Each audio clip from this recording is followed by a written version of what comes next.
This is a Reconstructionist radio production. Please visit chalcedon.edu.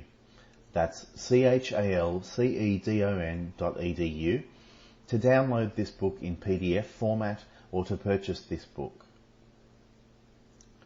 The Cure of Souls, Recovering the Biblical Doctrine of Confession by Rousas John Rushdoony. Copyright 2007, Mark R. Rushdoony. Published by Chalcedon Ross House Books. P.O. Box 158, Vallecito, California 95251. All rights reserved. The Cure of Souls, Recovering the Biblical Doctrine of Confession by R.J. Rushdoony. Chapter 24, Confessing Perfection. A good many years ago, a book was written titled, as I recall it, A World I Never Made. The title appealed intensely to liberal and radical university students who carried it around like a Bible. Ernest Hemingway's silly For Whom the Bell Tolls was similarly used like an intellectual icon. I tried reading Hemingway's book, but got no further than the laughable scene where the hero and heroine, after copulating, both swore that the earth shook. Their fornication was for them a cosmic act. I found it a laughable one. Many years later, I was delighted to learn that my wife Dorothy had tossed the book aside at the same point. A World I Never Made was a title with an instant and profound appeal to all our Pharisees. The world was for them indeed a sorry place, undeserving of their idealism and their high-minded beliefs. The book was carried about as a symbol of faith, as was Hemingway's book. It was a public testimony to the fact that they were not responsible for the evil world their fathers and forefathers had ostensibly created. They were the victims of a world they never made, and to carry the book and to provoke discussions of it was their way of confessing themselves as too noble and too good for so evil a generation. These were well-fed, well-clothed, and in some instances well-financed students, graduate and undergraduate. One of the most self-righteous of these, later a professor, had as a student already travelled widely abroad, financed by leftist funds. He found me a crass and heartless person because I was not offended over the world the capitalists, Christians, and our parents had made. All these students were making a very public confession of ostensible virtue, their virtue, in seeing and denouncing the evils of our past. Since then, many of these confessors of humanistic virtue have been active and sometimes important architects of greater evils than those they witnessed in their day. Paul and the apostolic fellowship accompanying him in Hebrews 11 gives us an account of true but not perfect confessors of the faith and concludes thus, quote, "And what shall I more say? For the time would fail me to tell of Gideon, and of Barak, and of Samson, and of Jephthah, and of David also, and Samuel, and of the prophets, who, through faith, subdued kingdoms, wrought righteousness, obtained promises, stopped the mouths of lions, quenched the violence of fire, escaped the edge of the sword, out of weakness were made strong, waxed valiant in fight, turned to flight the armies of the aliens. Women received their dead raised to life again, and others were tortured, not accepting deliverance, that they might obtain a better resurrection. And others had trials of cruel mockings and scourgings, yea, moreover, of bonds and imprisonment. They were stoned, they were sawn asunder, were tempted, were slain with the sword. They wandered about in sheepskins and goatskins, being destitute, afflicted, tormented, of whom the world was not worthy. They wandered in deserts and in mountains and in dens and caves of the earth. And these all, having obtained a good report through faith, received not the promise, God having provided some better thing for us, that they, without us, should not be made perfect." End quote. From Hebrews 11:32-40. For our present concern, only a limited aspect of Paul's statement can be cited. Because of man's sin, we live in an evil and fallen world. God's chosen men suffer because of their faith, their public profession and confession. The men of the Old Testament era suffered monstrous evils, even as men in Paul's day, beginning with himself, were suffering and would further suffer. All these failed to receive the promises of the promised fullness of God's kingdom, which will come in the gospel age, but not without further conflict and persecution. In other words, the men who contribute most to God's glorious kingdom also suffer most at the hands of an ungodly world. Such men confess their sins to God, and they confess the Lord to the fallen world. The iconic confession of "a world I never made" is a confession of virtue too distressed and hurt by the evils of the past to be silent. It is a confession of implicit perfection, suffering at the spectacle of an evil world being made their dwelling place.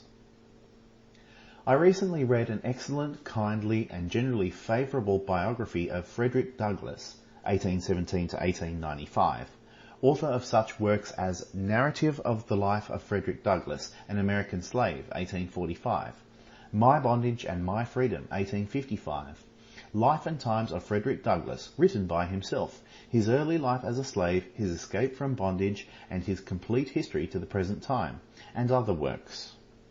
I read portions of his books in my student days and was impressed by his intelligence and eloquence. William S. McFeely's Frederick Douglass, 1991, gives a sympathetic but more accurate account than Douglass ever did. He was born of a black slave woman and a white man. His owners early recognised his intelligence and treated him well. He lived with and was educated by a white family. He worked little, but many a white boy then and since, living on a farm, has worked more and harder than Douglass ever did. True, he was a slave, but a favoured one. He received part of the pay for his work when he was hired out. His master, Thomas Auld, rescued Frederick Douglass from jail and serious trouble on one occasion. He promised Douglass that he would set him free at age 25, not too far off, if he worked faithfully at a trade and stayed out of further trouble. There was a rationale behind this. Frederick Douglass, a very talented man, chose to make a career out of being an ex-slave. He could not tug at heartstrings if he had been freed or if he had told of the loving care and education he had received. He made a profitable profession in the United States and Europe of playing the abused slave. He vilified Thomas Auld, who had only done him good. When Thomas Auld was old and dying, Frederick Douglass visited him. The bedside visit lasted 20 minutes. Auld gently corrected Douglass on some of his misstatements about his family background and the correct year of Douglass's birth. A gracious Christian, he never spoke of Douglass's slanders concerning himself. At one point, Douglass was moved to apologise for false charges made about having turned out my dear old grandmother like an old horse to die in the woods. The truth was that he had cared for her in her old age and infirmity until she died. Douglass's first wife was a black woman. His second wife was a red-headed white girl, an abolitionist and feminist. Her father, a noted abolitionist, at first objected to the union, but subsequently became open and friendly.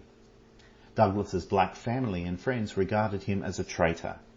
Those who had objected to white bigotry showed far more bigotry themselves. Douglass was a man who ridiculed the Bible. Although he himself was not averse to bearing witness to suit the anti-slavery cause, lying for a just reason seemed valid, nor averse to adultery, he demanded a perfect America. It did not occur to him that people all over the world shared his sins, whatever their colour, so what good could come out of such sinful men? But because he believed in perfection and justice, however he defined it, Frederick Douglass felt that his confession of faith in a perfect world marked him a good man. In all of this, there was nothing new. Douglass's attitude is the professional political stance. Confess your dedication to civic virtue, to world peace, to helping the poor with tax funds, to minority rights, to racial brotherhood, and to other like matters, and you have, in the eyes of many, confessed your virtue.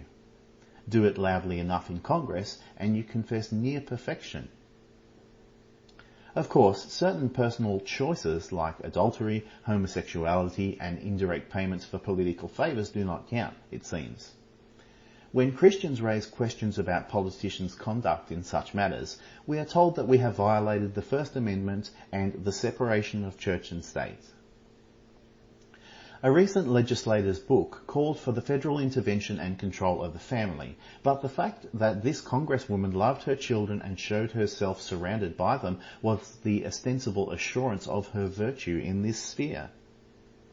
The book, A World I Never Made, was briefly an icon. Carrying it about marked one as a member of the Fellowship of Suffering Humanistic Saints. The book and its author are now virtually forgotten, but the spirit marked and revealed by its title are very much with us. But the world was not empty when we came into it.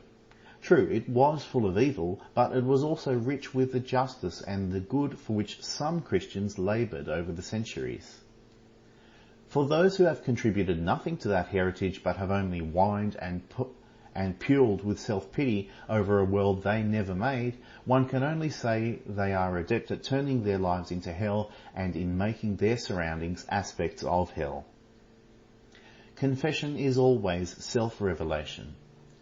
Those who complain about a world they never made are revealing themselves to be the impotent ones of history. They can generate nothing but hatred, trouble, and disaster. This is the end of chapter 24.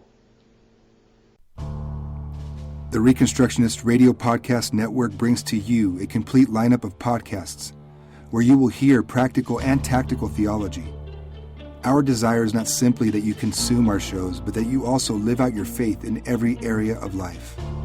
We can talk all day long about these things, but if we fail to put them into practice, then we fail as ambassadors of Jesus Christ, our King. Subscribe now to your favorite Reconstructionist Radio Podcast Network shows, or you can subscribe to the Reconstructionist Radio Master Feed, where all of the content we produce, including the audiobooks and audio articles, will pop up as soon as they are available. And don't forget to visit reconstructionistradio.com to volunteer as a narrator or to partner with this ministry financially. May the Holy Spirit stir you into action for Christ and His kingdom.